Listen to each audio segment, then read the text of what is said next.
मैं आपकी ही उस बात को आगे बढ़ाता हूं जिस डीएनए की बात आपने की थी और जिस डीएनए की चर्चा आज आप सबके लिए कर रहे थे, वो डीएनए आखिर है क्या? वो डीएनए म्यूचुअल ट्रस्ट से बना है। वो डीएनए साझी विरासत से बना है। वो डीएनए साझा स्मृतियों से बना है। वो डीएनए उन समुद्री हवाओं से बना है जिन्होंने हजारों वर्ष तक हमारे जहाजों को एक दूसरे के तटों तक पहुंचाया।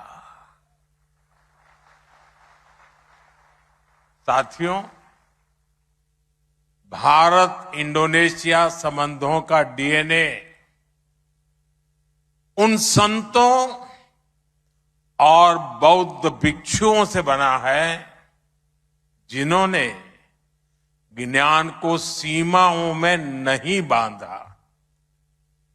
यह उन उद्यमियों से बना है जिन्होंने केवल मसालों का व्यापार ही नहीं किया, बल्कि संस्कृतियों के सेतु भी बनाए। यह डीएनए को उन कलाकारों ने गढ़ा है जिन्होंने रामायण और महाभारत को अपनी अपनी भाषा में जिया, लेकिन उनकी आत्मा को एक ही रखा।